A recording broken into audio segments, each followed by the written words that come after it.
Good afternoon. My name is Joanna Marklin and I am here to present on the White Rose Movement. After this presentation, I hope that you walk away with some basic knowledge about this historical movement. My goal is for you to be able to answer the following questions. What was the White Rose Movement? Who led the movement? What were the leaflets about? So first and foremost, what was the White Rose Movement? The White Rose movement occurred during World War II when Adolf Hitler was Chancellor of Germany.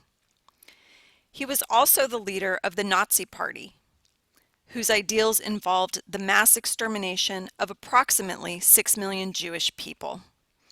Although many Germans agreed with Hitler, many did not.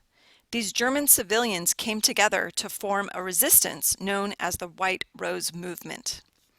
This group was made of college students who attended Munich University and came together to speak out against the wrongdoings of the Nazi Party. They composed leaflets that they distributed publicly to the citizens of Germany.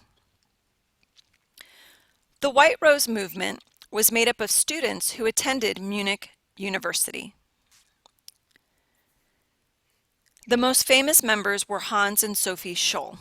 The members of the White Rose Movement distributed anti-Nazi and anti-war leaflets publicly between June 1942 through February 1943.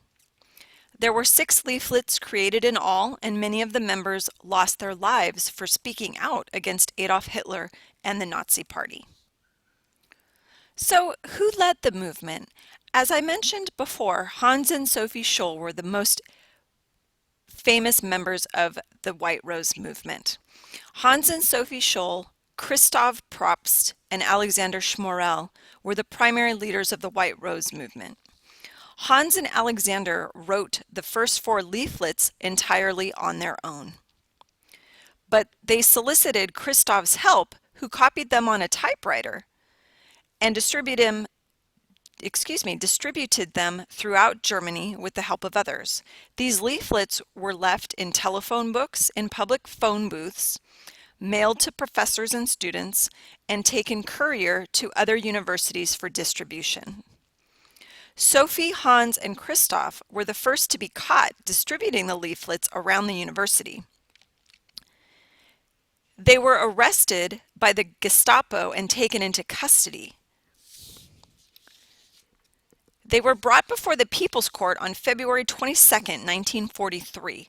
The People's Court was established on April 24, 1934, to try cases that were deemed to be political offenses against the Nazi state. The White Rose Movement was definitely breaking the law. All 3 students were found guilty and sentenced to death by beheading. The executions took place the same day.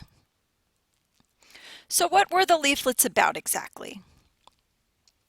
These leaflets were intended to educate the masses and inform German citizens of the wrongdoings of the Nazi Party during this time. This propaganda was intended as a call to action for the German people to stop sitting idly by while watching atrocities take place under their own noses. These students looked to the youth of Germany to right the wrongs so many adult Germans have made. These quotes come from the leaflet titled Passive Resistance to National Socialism. I quote, "Many, perhaps most, of the readers of these leaflets do not see clearly how they can practice an effective opposition. They do not see any avenues open to them. We want to try to show them that everyone is in a position to contribute to the overthrow of the system." End quote. Quote, "The name of Germany is dishonored for all time in German youth. If German youth does not finally rise, take revenge, smash its tormentors, students, the German people look to us." End quote. And the final quote, "The meaning and goal of passive resistance is to topple National Socialism, and in this struggle we must not recoil from any course, any action, whatever its nature. A victory of fascist Germany in this war would have immeasurable frightful consequences." End quote.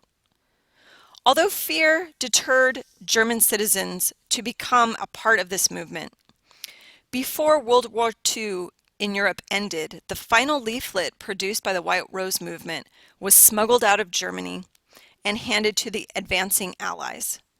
They printed millions of copies of it and dropped them all over the country. Spreading information was always the goal of this movement, and at least they accomplished that. I hope that you enjoyed learning about this historical movement in history. I want to thank you for your time, and if you wish to delve into this topic even more, then please visit the following websites.